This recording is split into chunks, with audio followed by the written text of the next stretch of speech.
Me preguntan un día, los pueblos tienen el gobierno que se merecen. Yo creo que es más profundo que eso. No es los pueblos los que se merecen un mal gobierno. Es el gobierno que se merece un mal pueblo. Es decir, que son los gobiernos los que tienen el pueblo que se merecen. Franco mantuvo al pueblo español sin libertad.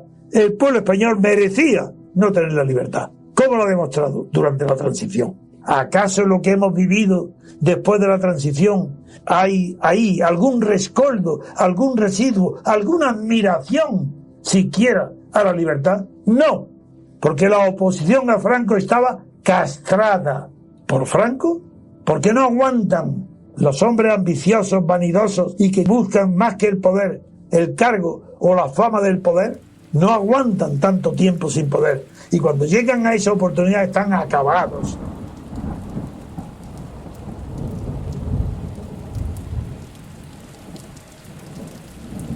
Libertad política.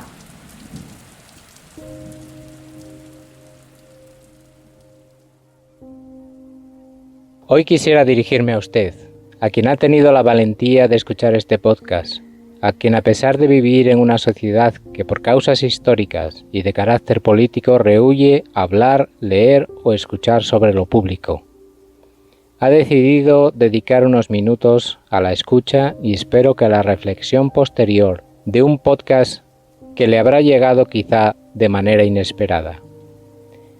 Y es que este podcast está fuera de lo habitual y está desprovisto de ideologías. Solo pretende la difusión de una cultura política de la que la sociedad española carece y ha sido privada de manera voluntaria por quienes ostentan el poder. Quisiera, en primer lugar, que preste usted atención al simple hecho de cómo ha llegado usted a escuchar este podcast.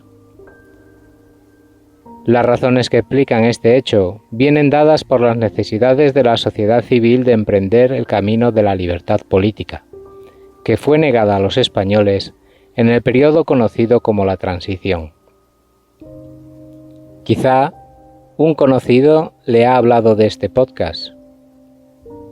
Quizá lo haya visto usted en Internet. Poco importa.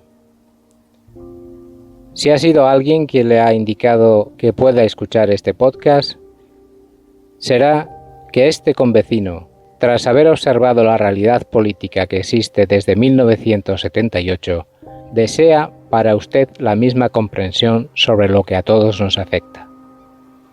Todos nos vemos afectados por este régimen de poder, que dicta leyes que no responden a las necesidades del ciudadano, ni a los deseos de progreso de los individuos, sino que son el resultado de intereses electorales y económicos. Las causas de este problema político son realmente sencillas de comprender, y no tanto de asimilar y aceptar. Están a la vista y son fácilmente reconocibles, a pesar de más de 40 años de mentiras. Son además hechos demostrables e irrefutables, que se ignoran, bien involuntariamente por falta de cultura política, ignorancia que se pretende erradicar con estos escritos, o se rechazan por oportunismo económico o comodidad intelectual. Quienes se benefician de la situación actual no verán y negarán lo que aquí se expresa. No son ellos nuestro objetivo. Aquellos que sin saberlo, por vivir la mentira política, actúan en su contra y en la de sus convecinos, participan y legitiman con su voto lo establecido, son nuestro objetivo. Es a ellos a los que quiero presentar en primer lugar el problema político que padecemos en España. Este es la falta de libertad política, esa que la mayoría desconoce, esa que otorga a los gobernados la capacidad de elegir, controlar y deponer a quien de manera temporal pasa por el poder político. Es en ese camino que la sociedad debe recorrer, en el cual deseamos que nos acompañe. La libertad política es la capacidad o facultad de los ciudadanos de una nación de elegir, controlar y deponer, en caso necesario, a los representantes políticos, que de manera temporal pasan por los cargos de poder del Estado. Jamás han disfrutado los españoles de esta libertad, en toda su historia, ni antes de la llamada Transición ni después. Es un hecho fácilmente demostrable, y a poco que uno reflexione, que un español carece de la capacidad de elegir a un representante. Como mucho, podrá refrendar una lista de partido elaborada por un jefe del mismo, el único que verdaderamente puede elegir en España, con la esperanza que las promesas electorales sean cumplidas. Cosa que no ha sucedido, no sucede ni sucederá nunca, dada la ausencia de la libertad de la que hablamos. Nada estará garantizado sin una Constitución como herramienta para materializar esa libertad. Constitución que nace precisamente de la conciencia de esa libertad colectiva o constituyente. Libertad para que lo que prometes se cumpla. No es solo un hecho que se puede constatar por la experiencia, sino que la ciencia política lo define con precisión. Pero la libertad política colectiva es aún algo más que lo anteriormente citado. Es la capacidad de la sociedad de dotarse de sus organismos y estructuras de gobierno. La sociedad puede, mediante la conquista de esta libertad política colectiva, decidir qué forma de Estado, una monarquía, una república, y qué forma de gobierno, una dictadura, una democracia, una partidocracia, desea para sí. A usted, como a mí, nunca nos han dado la posibilidad de elegir.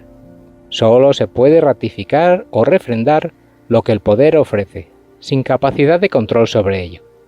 Todo procede de un poder ya constituido, no constituyente. Las formas de gobierno, las formas de Estado y el sistema electoral se nos ha impuesto. Al ser el poder ya constituido, y al repartirse de arriba hacia abajo y no al contrario, esa libertad precisa de ser conquistada para ser una garantía de futuro por medio de la conciencia colectiva. Y debe ser así para poder cumplir el principio de sistema político de la democracia, donde el poder se constituye de abajo hacia arriba, diferenciándose así de lo que es un régimen político, donde el poder se constituye de arriba hacia abajo, como sucede hoy en España. Es por esto que la libertad política colectiva no puede darla al poder establecido. Tiene que darse una ruptura con lo que existe para que se pueda alcanzar. Si quien ostenta el poder concede la libertad, eso no es libertad. Eso es un derecho concedido, que se puede arrebatar del mismo modo que se concedió. Esas libertades individuales de las que gozamos en España son derechos concedidos por el poder. La ruptura con lo actual concedería a la sociedad la capacidad de iniciar un periodo de libertad constituyente, en el que, haciendo uso de esa libertad política conquistada, los ciudadanos pudiesen elegir. Esa libertad sería anterior a la Constitución, y sería esa libertad la creadora de las demás libertades, y además la única garantía de que esas libertades posteriores estuviesen garantizadas. Es creadora también de las formas de Estado y las formas de gobierno, y tiene que ser necesariamente colectiva, pues es la sociedad, en su conjunto, la que puede obtenerla. Si un solo español no tiene libertad, ninguno la tiene.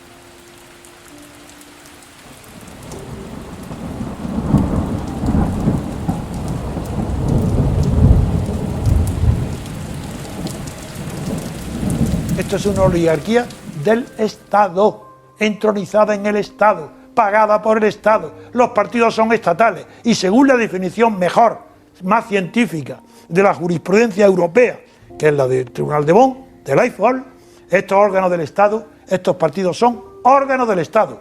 Por tanto, están pagados por nosotros todos. Si tú eres monárquico o carlista, estás pagando con tus impuestos al Partido Comunista y estás pagando a Esquerra Republicana, siendo monárquico. Es decir, todos los partidos estatales son órganos del Estado. Una oligarquía dentro del Estado.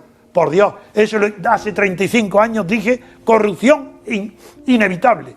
35 años ha tardado más de lo que yo esperaba. Tengo escrito hace 35 años que este régimen no duraba más que por la corrupción.